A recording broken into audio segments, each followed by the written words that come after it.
Thanks for watching. Does that sound anything like Hemistorm?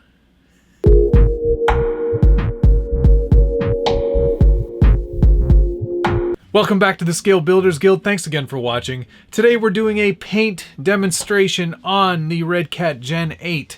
I was always a big fan of this body, but I wanted to see how I could take it to that next level and make it more my own. So rather than sticking with the stock color that it came with or paying for a new clear body, I thought I would start with the original body and see how far I could take it to make it my own. Now, of course, I'm no expert in painting Lexan bodies.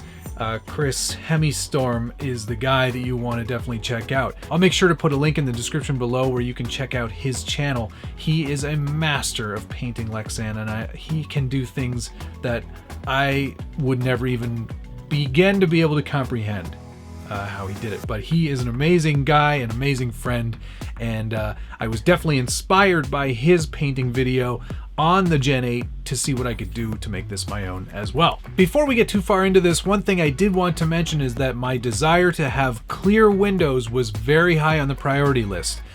Chris has an excellent demo on how to do that. I followed his instructions and came out with very, very excellent results.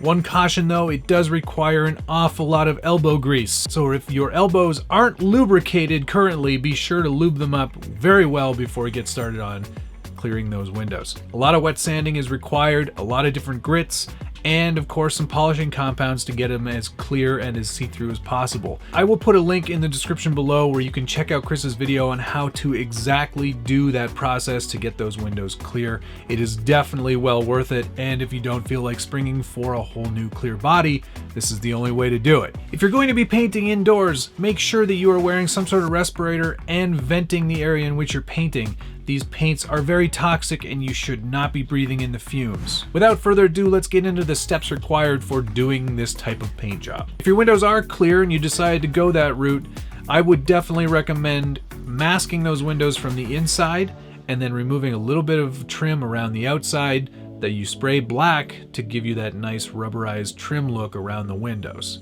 I did this and very happy with the results. I use an automotive grade 3M branded masking tape for all of my taping on both Lexan and styrene bodies. I find that it has excellent adhesion and not a lot of lift, and it won't leak color underneath provided you use nice light coats. Once you've masked the inside windows, you'll want to go ahead and mask the outside of those windows as well. The point of this should be obvious. You don't want to get paint all over those clear windows that you just made. So be sure to mask as carefully and cut around the same trim lines that you just created on the inside.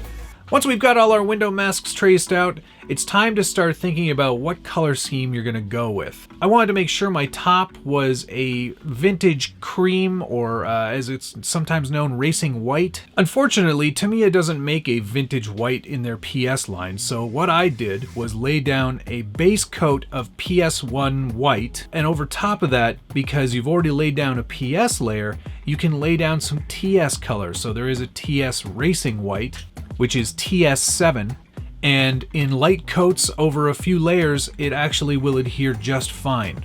Because I also wanted to add some white stripes, I also laid down some of the base PS white and then some TS7 on top of that, so I already had a nice base layer from which to pull my stripes from.